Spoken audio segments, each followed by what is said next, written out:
This is Ngô Duy Quang, a young boy with disability, took the trouble to live in Hanoi for study and work. He understood that life in rural areas is difficult, but for people with disabilities is so much more.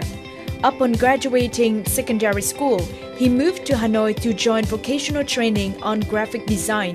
With his perseverance and the support of strangers as well as friends in the city, now he has learned to walk, have a job and stable life. Sau khi ra ngoài xã hội thì em thấy là mình có thể tự chống chọi với cuộc sống được.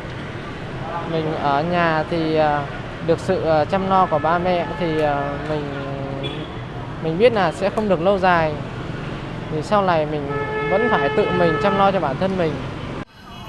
This is one of the 13 stories of migrants recorded in 9 provinces and cities across the country in the exhibition Where Can I Call Home, celebrating the annual International Migrants' Day, 18th of December, attracted the attention and sympathy from the public, especially those who immigrated. Tôi không phải là người Hà Nội.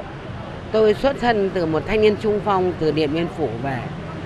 Tôi về đây thì được nhà nước cho tôi đi học nghề, chữa xe ô tô.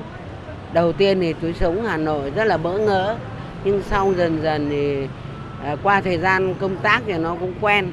Nhưng mà được hòa nhập một cách rất là đoàn kết, rất là vui vẻ mà được tôn trọng. Ở bên Liên Hợp Quốc thì có mời em làm nhân vật thì em muốn truyền lời đến những bạn cùng cảnh và những bạn khó khăn là cố gắng. Thì mình tuy là có khó khăn nhưng mà mình phải cố gắng hết mình. The exhibition showed the migrant stories of life and how they overcome the difficulties. Key driver of the recent wave of migration is the rapid economic development of Vietnam in 20 years. People have moved for a better life, seeking better employment opportunities in the growing cities and industrial areas. The contribution of migrants for the economy is undeniable. However, many of them belongs to vulnerable population and faced with many challenges and difficulties in life.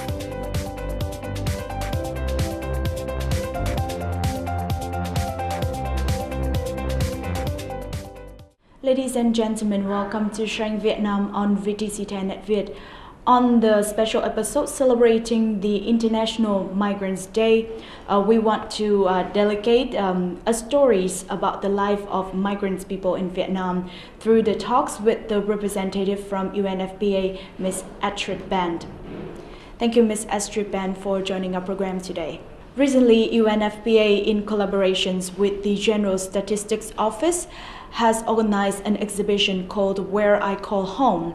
So could you share more with us on the message of the event? All of us that live in cities on a daily basis, we're eye in eye with migrants all the time. We don't really think about it, but migrants often are looked at as unadapted to city life, there are too many of them, they take jobs away.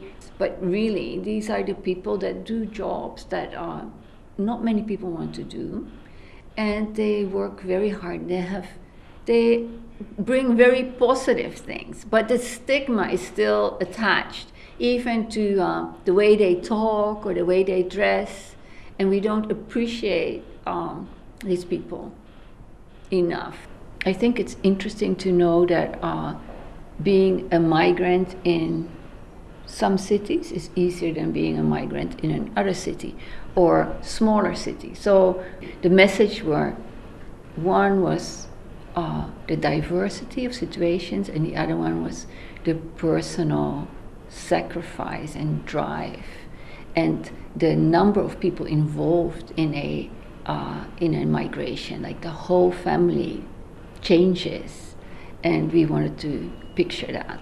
We think that policy change should also be directed at more support for elderly people that live in faraway places, that take care of children, and also support for these children, because although the parents send home money, they still lack the support of their parents. So I think it was beautiful because the authorities and the artists and the migrants and other policymakers, they came together in the same space and really communicated. And I think we had an important message to convey. With years of research about the populations in Vietnam, could you share with us some of the significance that the migrants' families and workers has contributed to our society? Very specifically, in a growing economy, not everything can be planned, and migrants will go where they're needed. They, by their own initiative, they will look for opportunities to improve their life. So they will support development in places where they occur, and will support that development to bloom. So I think that's an area where we could improve a lot our support, because a lot of the migrants go to opportunities through the mediation of their own networks. They have friends and family that also do that, so they'll go somewhere where they have heard that there are some opportunities. But that might not always be the most rational decision.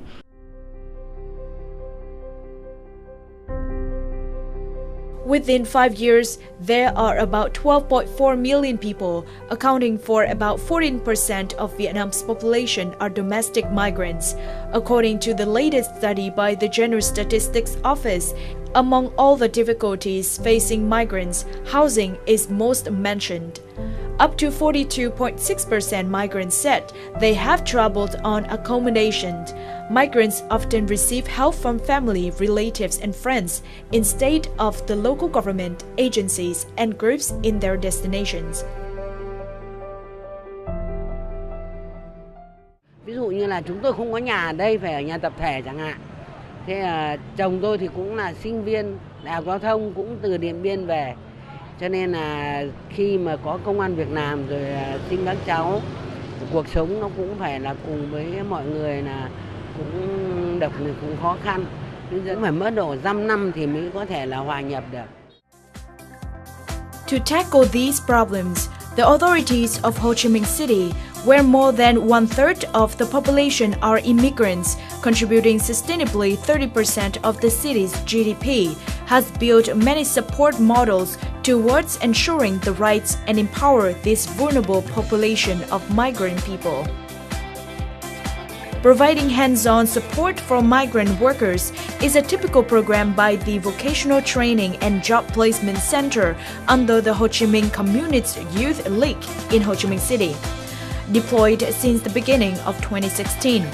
In particular, there will be free employment counseling, legal assistance for migrant workers.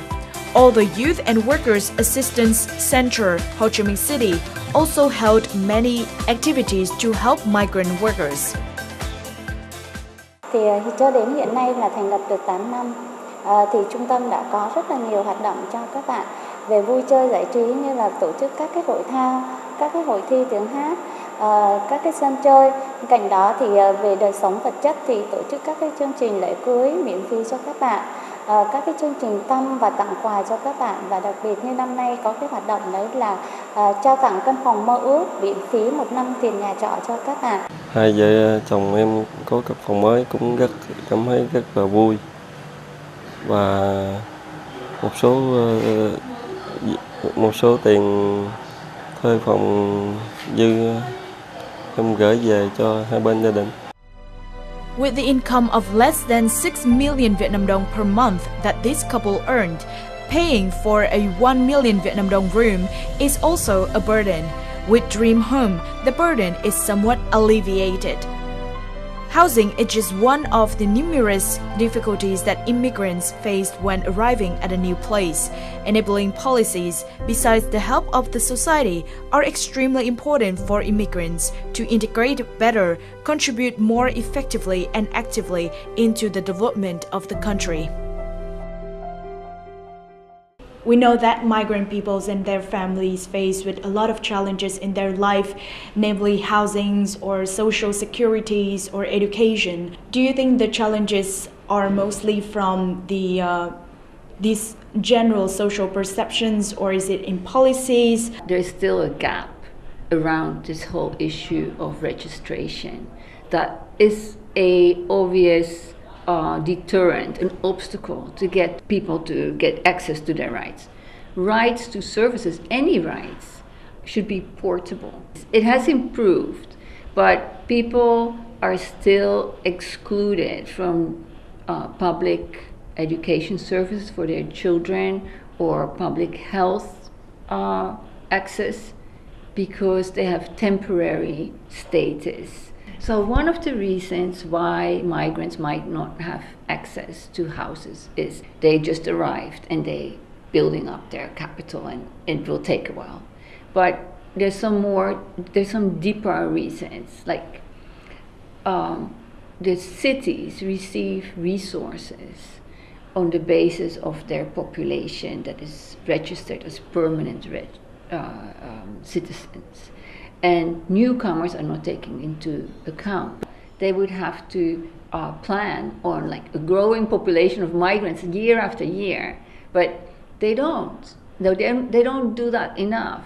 So also because the migrants don't participate very well in local processes.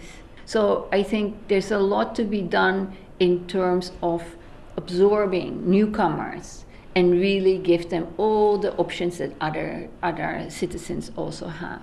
However, do you see any positive changes in the lives of migrant people in Vietnam in recent years?